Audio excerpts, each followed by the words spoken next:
कई महीनों की खामोशी के बाद एक बार फिर संभल चर्चा का में है और संभल से एक बड़ी खबर यह आ रही है कि जामा मस्जिद के पास एक कब्रिस्तान है।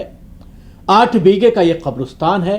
इस कब्रिस्तान पर कब्जा करने का आरोप लगाते हुए 12 दिसंबर को डीएम के यहां शिकायत की गई एक हिंदूवादी संगठन से ताल्लुक रखने वाले व्यक्ति के जरिए, और आज सुबह बड़ी संख्या में पुलिस बल के साथ, प्रशासनिक अधिकारियों के साथ डीएम और तमाम लोग जो है वहां पर पहुंचे।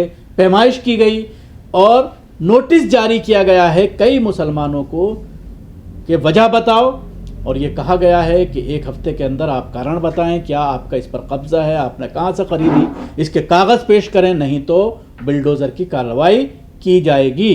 तो मामला यूपी के संभल का है, जहां पर गली चौराहे पर आरपीएफ से लेकर पीएसी के जवान को उतार दिया गया है, चप्पे चप्पे पर तैनात कर दिया गया है, क्योंकि आज जामा मस्जिद के बराबर में 8 बीघा कब्रिस्तान की जमीन पैमाइश हो रही है। श्री कालकी सेना का आरोप है कि 1980 के दशक में ये जमीन टीलों जैसी थी। आज यहां मकान दुकान बना दिए गए। इन्हीं दुकान और मकानों से पत्थर फेंके गए थे। 24 नवंबर 2024 को शाही जामा मस्जिद के सर्वे के दौरान हुए हिंसा के बाद एक बार फिर धार्मिक स्थल से जुड़ा नया विवाद सामने आया है। शाही जामा मस्जिद व श्री हरिहर मंदिर से सटे कब्रिस्तान की 8 बीघा जमीन पर कथित अवैध कब्जा का आरोप लगाते हुए प्रशासन ने मंगलवार को कड़ी सुरक्षा व्यवस्था के बीच पैमाइश कराई है। इस दौरान पूरे इलाके को पुलिस छावनी में बदल दिया गया है। पैमाइश में कब्जा निकला है अवैध, इस तरह की बातें सामने आ रही हैं और ये कहा गया है कि सुभाष त्यागी एडवोकेट द्वारा 12 दिसंबर को जिलाधिकारी से शिकायत की गई थी कि कब्रिस्तान की भूमि पर अवैध कब्जा कर मकान और दुकानों को निर्माण का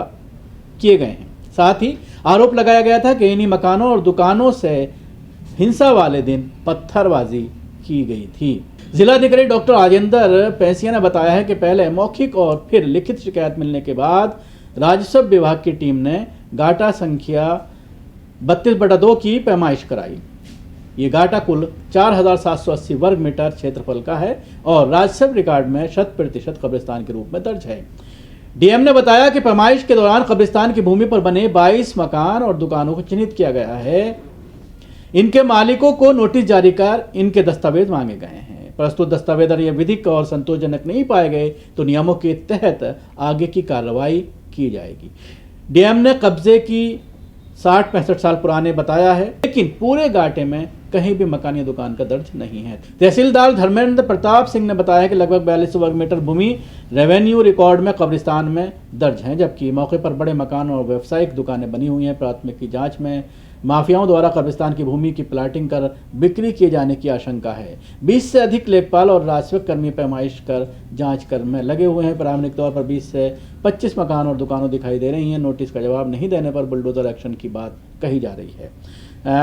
अपर पुलिस अधीक्षक कुलदीप सिंह ने बताया कि 24 नवंबर को शाही जामा मस्जिद को लेकर हुए विवाद को देखते हुए सुरक्षा व्यवस्था बेहद कड़ी रखी गई है। मौके पर 10 थानों की फोर्स लगाई गई है। 8-9 थाना प्रभारी, 5 इंस्पेक्टर, 1 कंपनी पीएससी और 1 कंपनी आरएएफ तैनात कर ड्रोन और सीसीटीवी कैमरे से निगरानी की गई है। इसके साथ ही सोशल मीडिया पर नजर रखने के साथ ही एलआईयू की टीम भी सक्रिय है। स्थानीय निवासी डॉक्टर फिरोज ने बताया है कि उनका परिवार 3 पीढ़ियों से यहाँ रह रहा है। मेरे पास बैनामा और स्वीकृत नक्शा है, प्रशासन उनका पक्ष भी सुने। वहीं मोहम्मद गुलाम वारिस ने दावा किया है कि उनका परिवार 5वीं पीढ़ी से यहाँ पर निवास कर रहा है और उनके पास भी संबंधित कागजात हैं। प्रशासन का कहना है कि अगला कदम नोटिस के जवाब और दस्तावेजों की जांच के बाद ही उठाया जाएगा।